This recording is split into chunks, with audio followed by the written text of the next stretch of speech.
je vais vous demander de bien vouloir définir 4 termes qu'on retrouve très souvent dans la myocardite, qui sont la fibrose, le tissu cicatriciel, la nécrose et la FEVG.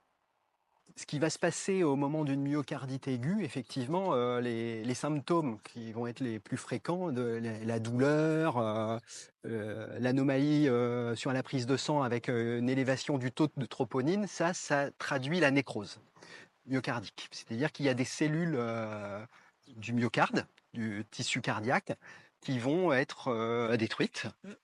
par cette myocardite. Donc ça, c'est ce qui se passe au moment du phénomène aigu. Ensuite, comme sur tous les muscles, si je me fais un claquage, une déchirure musculaire au niveau de la cuisse, ça va laisser une cicatrice, parce que le muscle, ça ne se régénère pas. Donc, ça va laisser ce qu'on appelle souvent à l'IRM comme un tissu cicatriciel. Et c'est ça que vous allez voir le plus souvent comme écrit dans les comptes rendus comme de la fibrose, hein. C'est-à-dire que n'importe quel muscle qui est abîmé, qui perd du muscle, va voir son tissu remplacé par de la fibrose. Donc ça, c'est très bien visible sur les séquences d'IRM.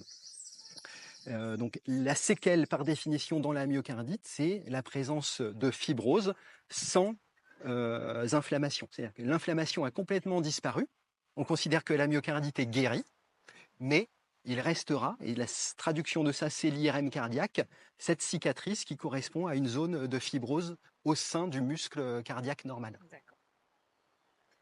La nécrose, vous l'avez définie, la fibrose également, le tissu cicatriciel. Qu'en est-il de la FEVG, juste Alors, pour expliquer et l'AFEVG, c'est la mesure en échographie ou en IRM qui est la plus communément utilisée pour refléter la force de contraction du cœur.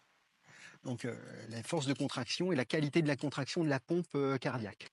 Donc on comprend bien que si on a perdu beaucoup de muscles, si la myocardite a abîmé beaucoup de muscles et entraîné beaucoup de nécrose, eh bien on perd une quantité de muscles qui va faire que la contraction va diminuer. Et donc ça peut se traduire dans des formes de myocardite sévère par une baisse de cette fameuse FEVG qui traduit une perte de contraction. D'accord. Eh ben, je vous remercie. Je vous en prie. L'association remercie le docteur Labombarda, le docteur Pierriou et l'Institut du thorax du CHU de Nantes